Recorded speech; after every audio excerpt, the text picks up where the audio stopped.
is Shiloh Bijou, and you are listening to Grit and Grace.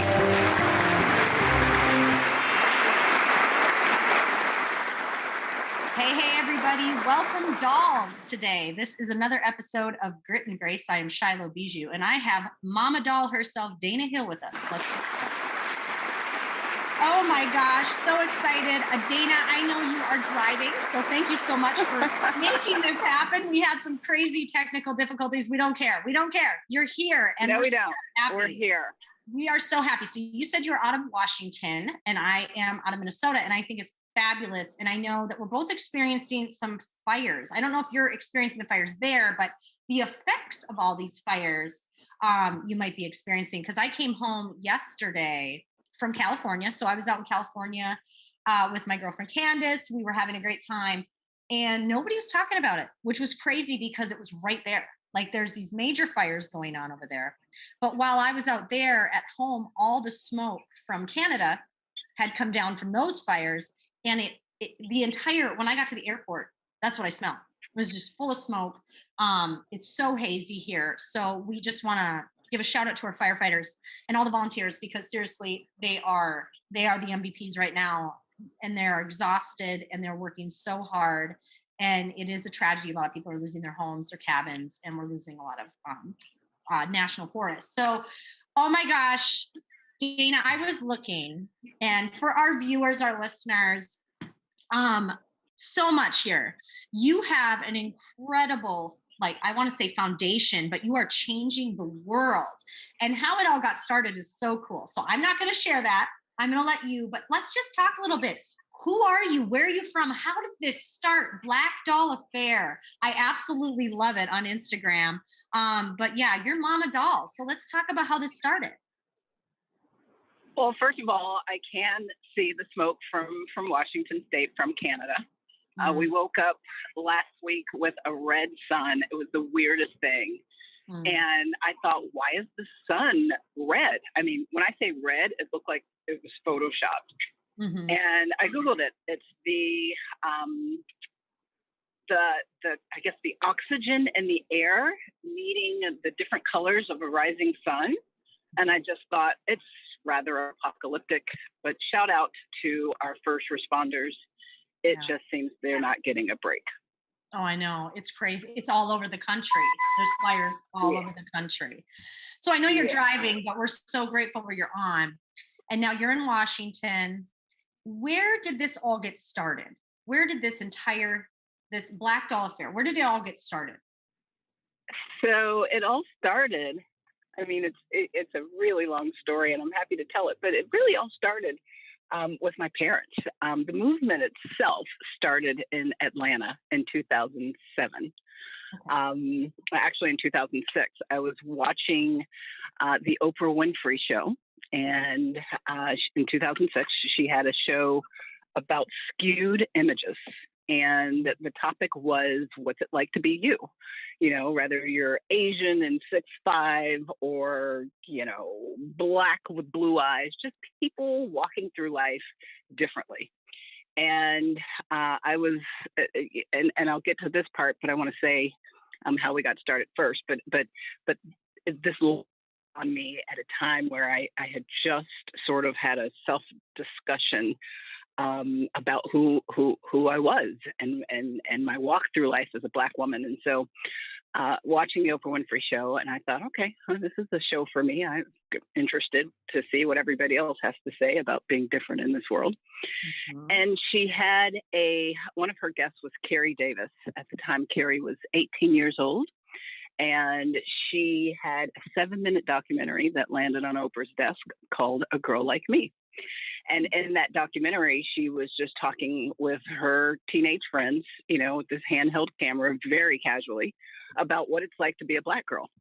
And mainly they were talking about colorism, which is the issue of being Black and the various shades, or being really, you know, this is the same sort of thing that happens even in you know, Indian societies and Latin societies, but basically the different shades of brown. And so the light-skinned girls were talking about how hard it is for them because everybody automatically thinks that when they walk into the room, they've got an attitude and they think they're better than everybody else, and they get called high yella, and she thinks she's, white. And then the dark-skinned girls were talking about how they get teased for being dark-skinned. And then one girl said, I started to really embrace who I am by going natural with my hair. I took out all the chemicals in my hair, and my mother really embraced it at first.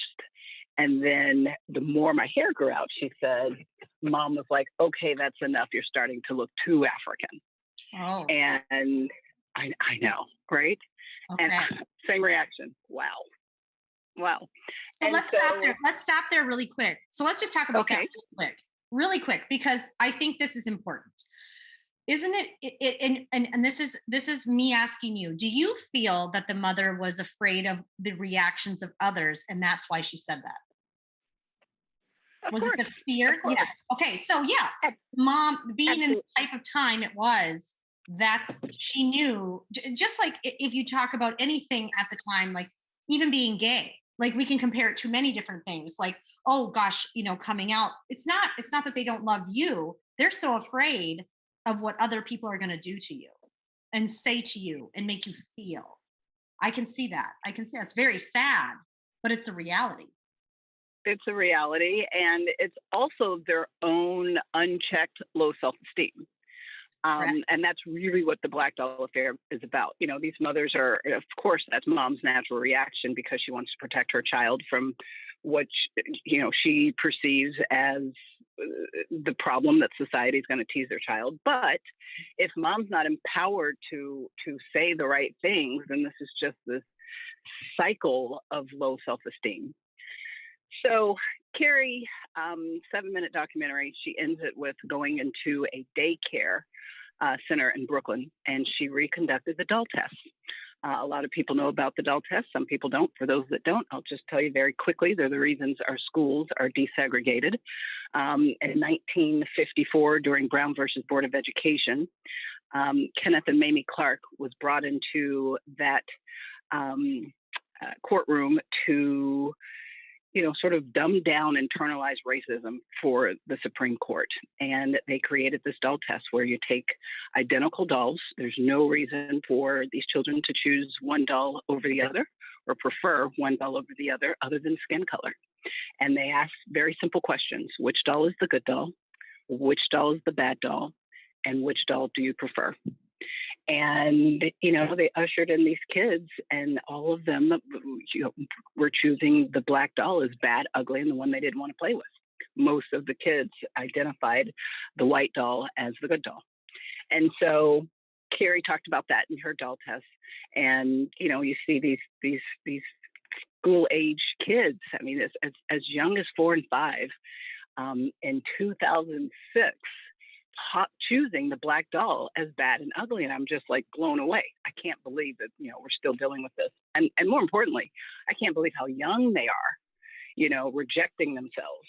Right. So she goes to this little girl that looks a lot like me as a little girl. And the little girl fails the doll test with, all the questions are asked. And I believe this is the moment that she got on the Oprah Winfrey Show. She goes back to this little girl after she's identified the black doll as bad, ugly, and the one she doesn't want to play with. And she says, well, let me ask you this. Which doll looks like you? And in that moment, this little girl, you could see this doll test at blackdollaffair.com if you click doll test.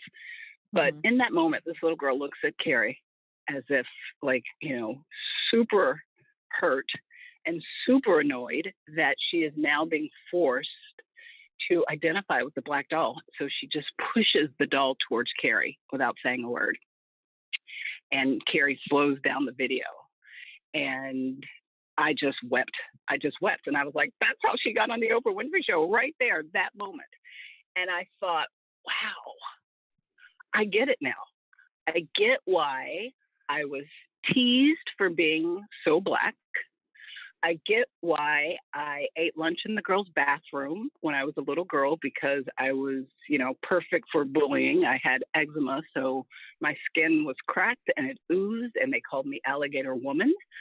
I had no friends. I understood why I was rejected by the kids. And then I understood in that moment why principals and teachers would come in and out of the girls' bathroom year after year and pretend or act as though I wasn't there, as if they didn't see me. I understood after I grew out of society so-called ugly and started to blossom into society so-called beauty and started trying to get an agent in the modeling industry. I understood why I couldn't get an agent. You know, people on the street would be like, oh my God, you look like a doll, you should model. And so I thought, okay, I'll go into the modeling agencies. Rejection. You know, these modeling agencies could have 52 white girls with blonde hair and blue eyes, but they only need one black girl. And so I was rejected. And then ultimately, in this full circle moment that created the Black Doll affair, ultimately, I ended up going to school and I thought I'm going to use my voice, forget about my face, and maybe I'll create something where I can use my face and my voice. So I went to school for television broadcasting. And then after working at Fox News, the entertainment version of Fox, Deco Drive in Miami, I decided that I didn't really want to be on television, that I wanted to be a publicist. So I went to school for business marketing and communication and ended up working for Dan Marino. And as his publicist, I started to publicize all of these professional players' products. And when their models didn't show up, one of them came to me and was like, Dana, you know, these models, this was like, you know, Party Time USA in South Beach. These models aren't showing up. So why don't you do it? You know, be the face of our campaign. You could market it. You could be the publicist and you could be the model. Yeah. And I thought, wow, that's a really good idea. So I took that idea, put it on the busiest street in the world, 52nd and Broadway in Times Square. And I created this campaign called God Spokesmodel. And the concept behind it was to give me a seat at the table. Let me teach you how to market at us, not to us, which is why I love the ad sign on social media today. Mm-hmm. And I'll also be the face, you know, sort of a one-stop shop. Well, Clear Channel said that 1 million people a day would pass my billboard. And they were right. 1 million people a day passed over my billboard. I got like no takers. And this was 2005. And I got Wendy Williams. She did call me. Wendy Williams was the one person that responded to me. And she was at Victor's Restaurant. And she saw my billboard. It was 52 feet high by 32 feet wide, Times Square billboard. And she called me and she was like, oh my God, who are you? This is huge. You've got to call me. And I did, but her people wouldn't let me get through. And I called and I called. And finally I was like, I got to take my billboard down. 3 months into this, I'm not getting any takers. And then in the last month where I was about to consider taking another 3 months, a white guy took out a billboard looking for a wife, a millionaire. And every single news station that I contacted just covered his story. They thought it was the coolest thing. They went wild. So I thought, I know how this works. In the news industry, they only take one story type a quarter. I'm going to start hearing, we've already done a billboard story. So, you know, so anyway, long story short, I took my rejected billboard off of Times Square and moved to Atlanta and found myself watching this Oprah Winfrey show. And in that moment, when that little girl slid that doll towards the camera, I fell apart. I understood that all of the rejection in my life was because I was the Black Doll. And so I created the Black Doll affair. Wow. Honestly, I do have goosebumps thinking, you know, I love when I hear a story and like when you hear that full circle part of the story, because we never hear the full circle. You know, we always hear, well, the glamour part. Like, look at what she's doing and look at this and this and this. It's interesting that you worked with Dan Marino. How is he? Like, how was that experience first? Because I want to know what it was like in South Beach doing that, because that's an interesting place to be. South Beach is still an interesting place to be. But how was it to be working with Dan Marino, working in that industry in South Beach? Like crazy. You were in it. You were in it, woman. I was. Well, I have to say, so South Beach is a little different. I was in South Beach in its heyday. And one of my dear friends is like one of the biggest casting directors in Hollywood. Dorano Fair Casting. And he and his brother were like, the doormen of South Beach. So I went to like every party between being besties with him and being on Dan Marino's team. I experienced South Beach different from most people. I get that. But it was good. Life was good. Danny was, at the top of his career.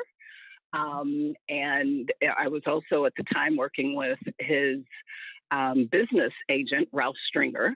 And Ralph had Jason Taylor and OJ McDuffie. And I mean, this really was the heyday of the Dolphins. So these guys were my clients. That's great. And so I mean, what can I say? It was fun. I got a fun story about how I met Danny and how I got the job. Because let's hear it. Let's hear that story, because then we're going to go into the rest, because you have a lot to, like, this is incredible. I want to hear that story though. Let's let everybody in on that. That's fun. Okay. So how did I meet Dan Marino? So after I left Deco and went to school at Lynn University for business marketing and communication, I only needed to take 2 years to get my degree because I had already gone to school for television broadcasting. So I was friends with Q, is what we called him. He was at the time vice president of Hooters, HOA, Hooters of America. Okay. And he was also opening up like 28 different restaurants with the partners of Hooters. And one of those concepts that they had been trying to get was a steakhouse for Dan Marino. And, they'd been trying for years to get a meeting with Danny. So Q and I were supposed to be going to dinner in Palm Beach. And he called me and was like, D, I got to back out on you. I'm not going to be able to make it. And I'm like, why? What's up? And he's like, we finally got a meeting with Danny. And I was like, so what does that mean? And he's like, well, we're having a business meeting. And I was like, okay, I still want to go. And in my mind, I'm just thinking like, I want to meet Dan Marino, and there's no reason to cancel.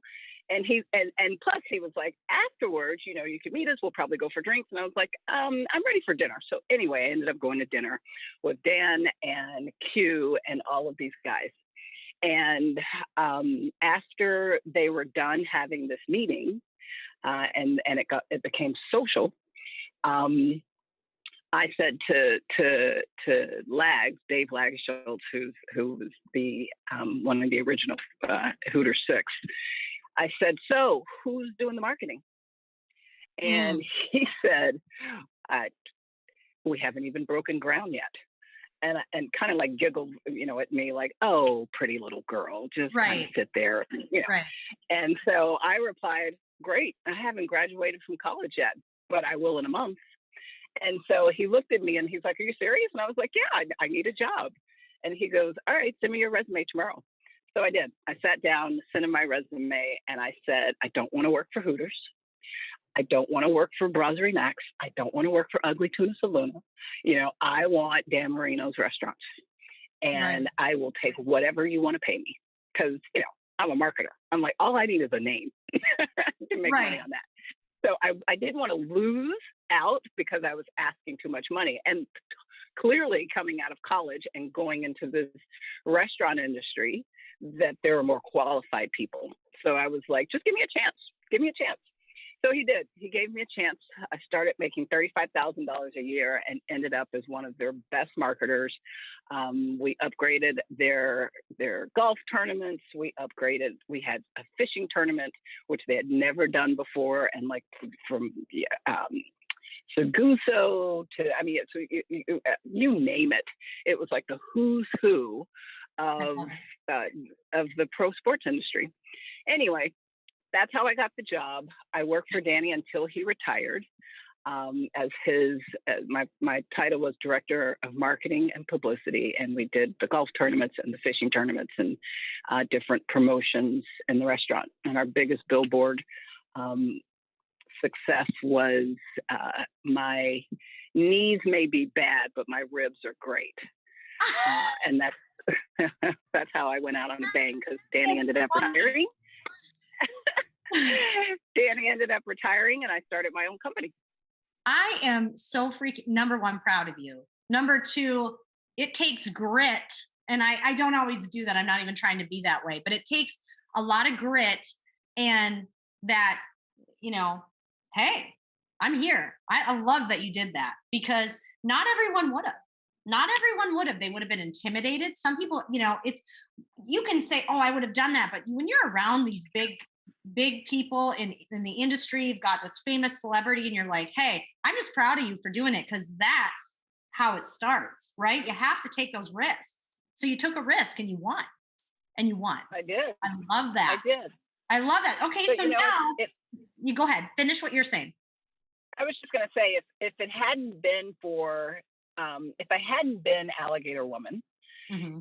and learning to depend on me and understanding that if I didn't go out and sing my own song, nobody else would. If, every time I was rejected by an agent, my sister, who's 17 months older than I, she ended up getting an agent. I didn't. So everything that she did, I did on my own, self-marketed. So if she was doing a calendar, I created my own calendar. Like, I just was like, fine, these people are idiots. If they can't see that they've got two double mint twins here, dark-skinned Black girls, that's an industry rarity. And fairness to both of us, without sounding too arrogant, they should have picked us up. We were beautiful. We were young. And for someone selling pretty, they missed the mark. So I was like, if they're that stupid, I don't want them as my marketer anyway. So I really taught myself to speak up and self-market. Mm-hmm. And that's why I was bold enough to be like, yeah, I want this job. So it really is it's a self-esteem journey. It is. And, that's interesting because, we're all in the world of self-development. I mean, when it comes to what you're doing, what I do, that's the journey. You have to be willing to go through the tough stuff. You have to be willing to hear a lot of no's. And I think a lot of people, we're in this place where we have so many entrepreneurs coming out, when you go through things like COVID and quarantine, every time there's something like that in the world, that's when you see the entrepreneurs just soar, right? You see people who take advantage of what's going on and they find solutions, they find needs, they fill the needs, right? But you also see the sad part of that, the people who cannot get out of victim mode and the people who cannot advance away. And we were just having great conversations. I was talking to an incredible woman this week. She's at the top of her game. She's been there for years. She's in the MLM space, number one. She's been number one. Black woman, just incredible public speaker. And, we were talking about these things, this victimhood. You see these people who they'll sit in that and they'll sit there and you can see it. And it's like, you got to get out of this. You got to get out of this. And I think in societal, norms, and when you have cultural things, and you're talking about it, like how you just kept going through, and that little girl pushing that doll, that's it. Yeah. Like that's what she thought. How do we change that? How do we have to show this? And so you're one of those women leading the charge and changing little girls. Okay. You're changing little girls right now and giving them that confidence and showing them they're beautiful. They're beautiful. So let's talk about the movement. Let's talk about it right now. So you're done with Dan Marino. What happened next? Dan's done. Let's go. Dan's done. Dan and Dana are over. I started Hill Girl Inc., which was a PR and special events firm. And it was Hill Girl Inc. That I, again, decided after being coerced by my clients to do the billboard. And then that went on for 7 years. And then, I decided to leave South Florida and move to Atlanta, and then created, the Black Doll Affair in my kitchen. I literally sat down after I watched the Oprah show. So this was, out of work, out of a lot of money, doing what most women did who, wasn't working. I was watching the Oprah show at 4 p.m. And so after that show, my girlfriends, everybody just started sending me, like, every time I opened up AOL, you've got mail. Did you see Oprah? You got to click this link. Look at Oprah. I can't believe our kids are still failing the doll test. And it was like one email after the next, to one day I finally was like, I saw it. Don't send me this anymore. All right already. everybody's bitching about it, but nobody's going to do anything about it. Right. And I Right. literally said that out loud. Like I literally said that out loud. And I felt in that moment, and it was just as real as this moment when I said, what are you going to do about it? I literally heard it felt like a reverberation. What are you going to do about it? What are you going to do about it? To the degree that it stopped me in my tracks. And I was Yeah. like, I mean, you know, I guess I can't really ask what they're going to do about it if I'm not going to do anything about it. And so I sat down and I thought, okay, if I could solve this problem, what would I do about it? And at the time, one of my favorite movies that was trending was the Thomas Crown Affair. So I Yeah. needed a name. And I was like, okay, I would create this Christmas party and I would ask Black women and women of all races, because I want it to be about empowerment, not Black power, and men of all races to join me in having a Black doll affair. And I was like, oh, that's good, Black doll affair. And I was like, I can't help but wonder if that came from Thomas Crown Affair. And the CD was sitting out on my desk, so I do say that that's where that came from. Mm-hmm. And so the Black women would show up as the Black doll, and I would ask them to wear a T-shirt that says Black doll. You know, you've got to be pretty bold and feeling yourself to walk around in a T-shirt that says Black doll, right? Mm-hmm. And so I asked them to feel empowered enough to put on the Black doll T-shirt and arrive at these parties as the living doll. And whether they were ballerina Barbie or astronaut Barbie or mommy Barbie, wherever they were in their life, show up as the Black doll. Talk to these little girls about life as the Black doll. The challenges, no sense in blowing smoke up their Right. tutus. I like that. As well as the magic of it all, right? Like, yeah, it's going to be really hard for you, and you weren't born on a playground where people embrace you. In fact, you're going to be the lowest on society's totem pole. But here's how you're going to rock that. And so I asked women, non-Black women, to put on a white T-shirt that said doll. Ironically, so many of them want to wear the Black T-shirt that says Black doll because, you know, fully embracing the movement. Right. But I created the white T-shirt that just says doll of the Black doll affair for what I would call my porcelain pals. Okay. And I said, I need for you all to do what I can't do, what the Black dolls can't do. I need for you to come to life and talk to these little girls and tell them that they should be proud of who they are, and make them understand that their hair is unlike yours, and that they're unique, and that their skin is beautiful, and that, you know, why would you choose the white doll? Do you not understand how beautiful you are? Do you not understand that you're fueling a multi-billion-dollar lip injection and hip injection industry? Yeah. You know, like really talk to them about, you know, their point of view as the white doll. I can't do that. I'm not the doll they chose. And so with men, I asked them to come on board as Black doll brothers. And I needed for them to do what the dolls can't do, Black or white. Empower a girl in only a way that a man can.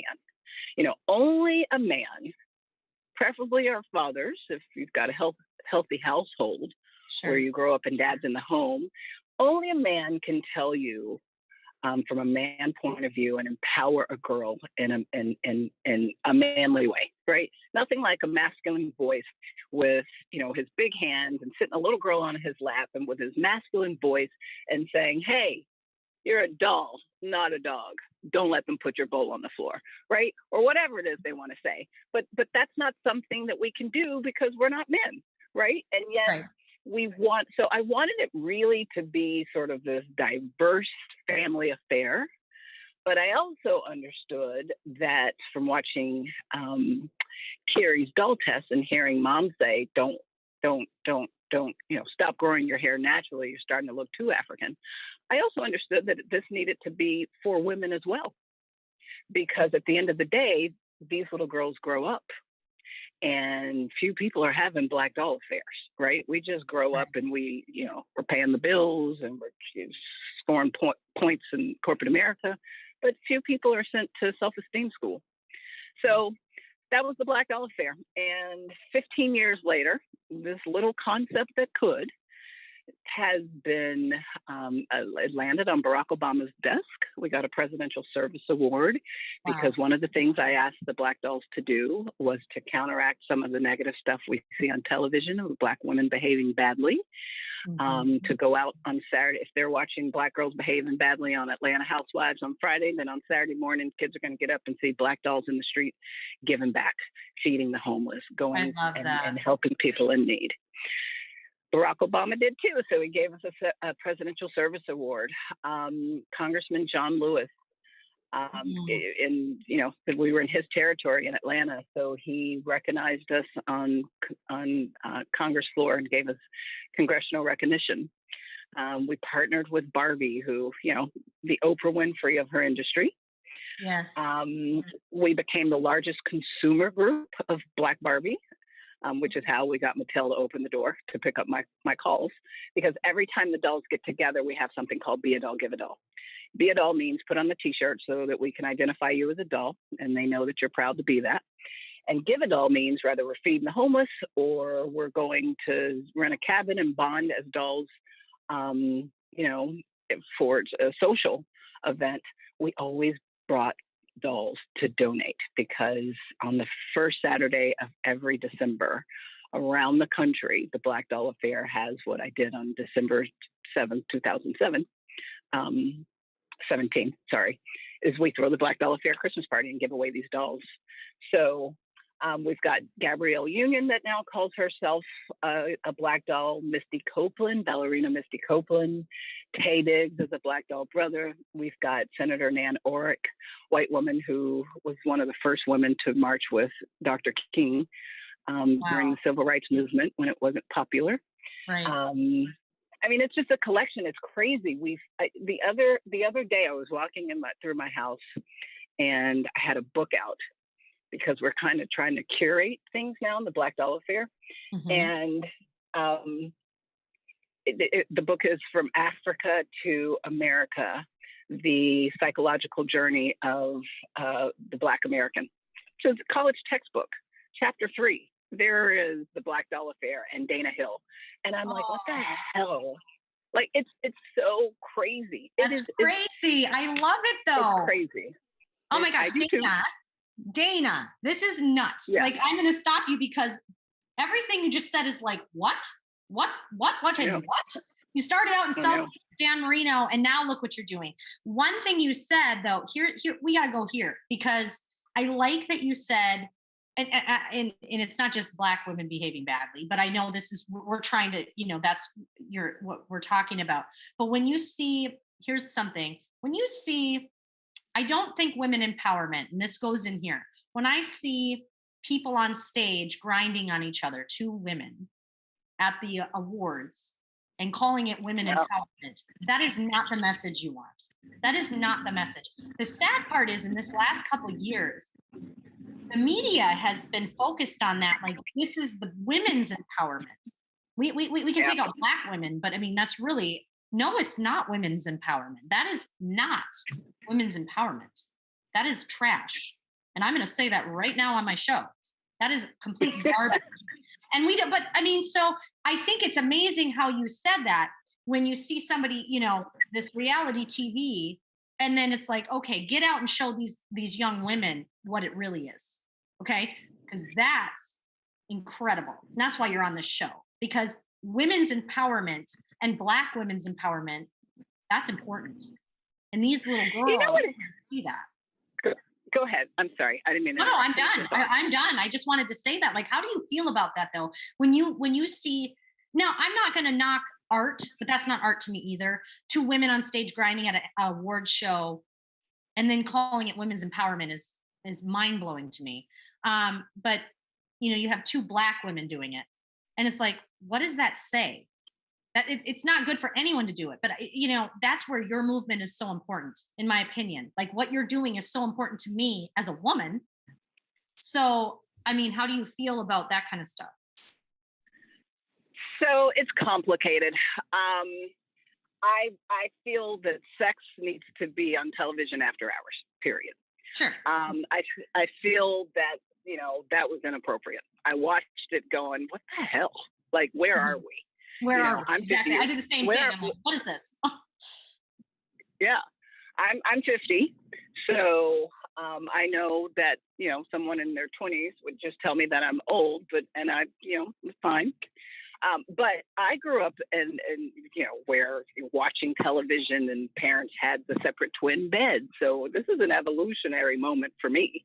Mhm. I grew up on where you couldn't say damn on television. So as I sat and watched that, I just thought, where are we? When I see, Cardi B's video drip wet or wet dripping or whatever Yeah. it's called, Mhm. I just think pornography. Well, it is. Pretty much. Yeah, I mean, it's soft porn. Yeah. And yet I am one of the most liberal people you ever want to meet. Mhm. I am all about wear your dress, to the back or to the front, pink or blue, male or female. I really say live and let live. Sure. I just think that for everything, there is an appropriate moment. I didn't find that appropriate. I think when you talk about female empowerment, you've got to allow people to color their worlds the way they want to. Mhm. I have, I doubt that I am Cardi B's cup of tea, or all the other ones that are new on the scene, and that's Mhm. fine. Cardi B is who she is. I think that she is a phenomenon because she truly embraces Cardi B. She has Mhm. made no apologies for the way she acts, the way she talks, the way she dresses, and I think that's the appeal to Cardi, is that she doesn't ask permission to live out loud, and I think that's what we're all trying to get to. So I don't want to knock any of those women, and they're not new at it. We saw Madonna doing this. Oh no, it's not new. Right? It's not new. It's not new. What's new is that it's done on prime time. That's what's new. Yes. And so while that had me clenching my pearls as I watched it, because I was like, and same thing with Saturday Night Live when it was on, when they were performing. I forget the girl's name, it escapes me now. She's really hot, but she had a sexy little performance on Saturday Night Live. And again, I grew up in the Dan Aykroyd Saturday Night Live area, so a little different. But I get it. And I thought, okay, well, it is Saturday Night Live. It's a little later. But I feel like we are entering into a world that we kind of have to go to in order to get where we need to go. And what I mean by that is, back in the day, we really were uptight. We were pretending that mom and dad weren't sleeping in the same bed. And when the lights went out, they weren't crawling into that twin bed together, Right. So we knew that was happening. There was just a curtain behind it. So we did need to become a little bit more liberal. I was always the child that my mother would, and my grandparents would be like, that child refuses to put on clothes. Like, I just hated clothes. And that's my spirit. I'm a bra hating kind of gal. When I'm at home alone, I'm usually naked. I'm not married. That's my choice. I used to always say to my mom, hey, listen, I don't want to get married. Oh, don't say that. You're too young to say that. I'm like, no, I think I could say that. Well, why would you say that? Well, I don't see where it's working. And for the people that are staying married, they don't seem to touch much anymore. So I've always been observant of human nature. I've always been the type of person to embrace, if everybody's going left, I'm going right, because girls' bathroom, I had to learn to embrace me. So I do embrace that in others. I just think that there's a time and a place for everything when it comes to etiquette. The problem that I have being mom and all is people want me to be their role model, their daughter's role model. Sure. And I stop them in their tracks. I don't want to be your daughter's role model.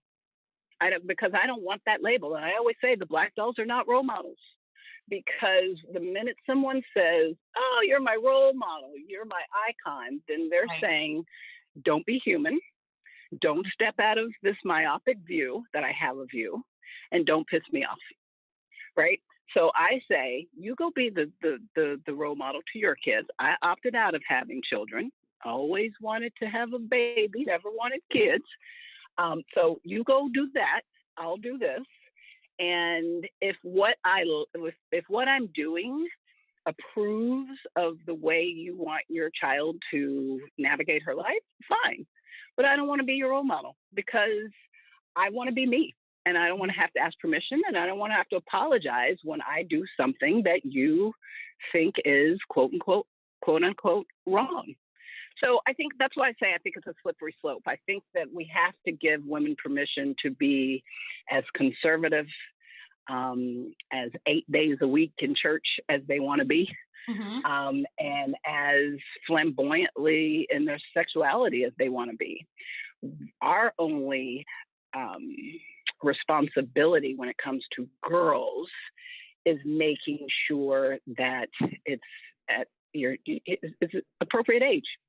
And so the Black Doll Affair is for women and girls. And so when we have Black Doll Affairs and we're all getting together and going for martinis, and women show up with their little girls, and it's like, oh, and it's like, I have to pull them to the side. Listen, this is the Black Doll Affair. We put out, on the invitation, no children. And they'll be like, oh, well, it's the Black Doll Affair, no children. No, children are allowed at appropriate Black Doll Affairs. But since this is a social club for adult women, we want to be able to get together, drink our martinis, smoke our cigarettes if that's what you do, or and talk about that son of a whatever you want to call him, biscuit eater, and not have to put tape over our mouths because the little girls are there. So there is a divide. Tween summits are for tween girls, and we have those conversations that are tween aged. But when we have Black Doll Affairs and we're all getting together and it's Friday night and we're going out and we're shaking our booties, we're not trying to be your role models. We're not. So it's a slippery slope. But here's the thing. I know I put you on the spot, and I'm not trying to say you don't have to put anyone down. I think where I'm going with this is, yes, women can do whatever they want. I'm all about that. I'm all about women's empowerment. But calling something that, when you're forcing it on an entire audience, and the same thing happened. You said it with Madonna and Britney Spears. It was the same thing. Like, it was forced. It was shown. It's not that it's rare. It happens all the time. It's entertainment industry. We get in the entertainment industry, anything goes, right? You know this. I know this. That's what we do. We like to. We always have to shake things up to get to where we need to go. So you're absolutely right about that. We do have to shake it up. And I love being bold. I love shaking things up too. Trust me. I do love it. I think what my issue is when you're forcing it upon children. When you force that social thing upon children, when they're like exposed, like what you said, like, hey, we don't have kids here. The kids need to be kids, right? We need to allow our children to be children for a while. They don't need to grow up when they're 10. They need to be 10. They need to be 5, 10, have the experiences. And you know what? When they become an adult and they want to have those experiences, go for it. You're an adult. Like, even when they're when they're ready, but we need to allow that development, because when we force a child to become an adult way too early, this is what we're seeing. We're seeing confusion, mental illness, and we're seeing these and insecurities. That's where insecurities come. You don't know who you are. And so we want to create these healthy environments. And that's really where I'm going. And so women's empowerment to me is just creating that healthy environment so you can be that bold, fierce, freaking doll at the end of the day. And that's what we want, whatever you choose. If you're, like you said, if you're way over to the right, way over to the left, whatever, you're still a doll. And we want you to have that and empower yourself. And I also, for me, we shouldn't idolize anyone. We should idolize ourselves and God. That's my view. That doesn't have to be everyone's view, but you need to love yourself. Put yourself on that pedestal and be proud of yourself. So I think it's great. I think this is what you're doing. And I absolutely love that. Your story is amazing. Dana, we are so grateful that you got on here. I know you're driving and this has been crazy. All the technical difficulties, all good. We love it. Anything as we wrap, how can people find you? We're going to throw your links up, but what's happening? What's in the future for the dolls? And how can people find you? So you can find us on social media at Black Doll Affair. You can find us on Clubhouse. Same thing, the Black Doll Affair. You can become a doll and get more information at blackdollaffair.com. Our slogan is no membership fee, just buy your doll tea. And then from there, you join us collectively, the Black Dolls, and you join us in empowering women and girls. Wow. And we're very Googleable. So okay. Yeah, there's that. We love that. And we love what you're doing. And thank you so much. Thank you for being on the show. We really enjoyed it. And for all our listeners and viewers, Dana, Mama Doll, she is incredible. Go find her. And this has been another episode of Grit and Grace. I'm Shallow Bijou. Now, glutathione is a big word, but it's the body's own master antioxidant. So it's a scavenger for free radicals, for bacteria, and what's relevant now, viruses. This is new to the marketplace. There's no other product on the market that has the ingredient NACET. And basically NACET increases the production of that glutathione that is in our body already to strengthen and enhance our immune system and keep it strong. Elevated sense of well-being. Supports muscle strength and endurance. Cognitive function. Powerful liver support. Energy. Helps blood sugar regulation. Superior bioavailability of key ingredients.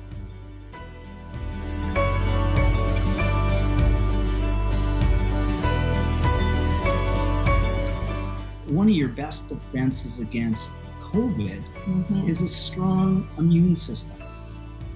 Taking GSH Plus as a daily supplement does all that. And now we have the product out on the marketplace.